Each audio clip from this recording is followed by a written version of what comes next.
제가 들고 있는 이 커피, 여러분은 하루에 얼마나 드시나요?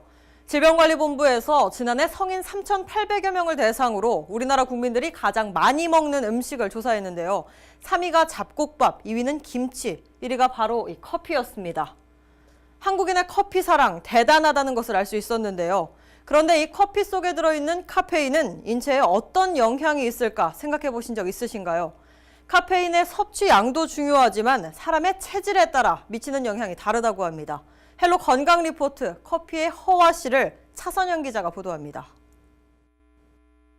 커피 한 잔으로서 가지는 맛과 향 같은 것도 분명히 있겠지만 사람과 이 사람 사이를 좀 이어주는 매개체 역할을 한다는 게 가장 큰 매력인 것 같습니다.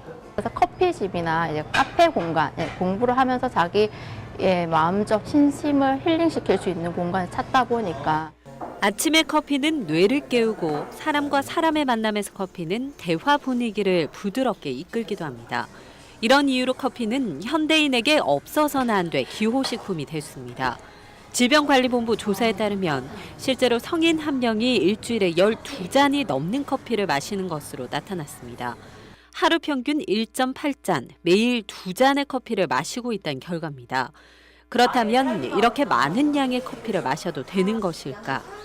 커피의 많은 성분 중 우리 몸에 해로울 수 있는 물질은 카페인인데 카페인을 과잉 섭취하면 식욕부진과 불안 증상, 구토가 일어날 수 있고 중독이 될 경우 신경과민이나 불면증, 가슴 두근거림, 칼슘 불균형 등의 영향이 있을 수 있습니다.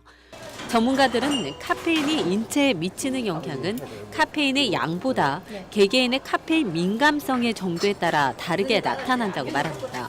즉 본인의 체질에 따라서 차이가 있을 수 있다는 이야기입니다. 잘 분해하시는 분들은 이제 커피를 많이 드셔도 큰 건강에 이제 문제가 없고 오히려 건강에 좋은 쪽으로 작용을 하고요. 한두 잔만 드셔도 잘 분해를 못 하시는 분들은 되도록 안 드시는 게 건강에 좋겠습니다. 물론 카페인을 분해하는 유전자를 검사를 통해서 찾아낼 수 있겠지만 자신이 카페인을 잘 분해하는지 검사를 받지 않아도 알 수 있는 방법이 있습니다. CYP1A2라는 그런 유전자에 따라서 카페인 분해 능력이 이제 결정된다 그러거든요. 그런데 그 검사를 뭐 꼭 받지 않더라도 그냥 커피를 포함해서 그런 카페인 음료를 좀 드시면은 좀 불안하다거나 아니면 가슴이 두근두근하다거나 오후 3시 이후에 먹고 나면은 잠을 잘 못 잔다거나. 전문가들은 커피 외에도 핫초코나 녹차, 콜라, 홍차 등에도 많은 카페인이 함유되어 있는 만큼 카페인 음료를 섭취할 때는 자신의 체질을 먼저 살펴볼 필요가 있다고 조언합니다.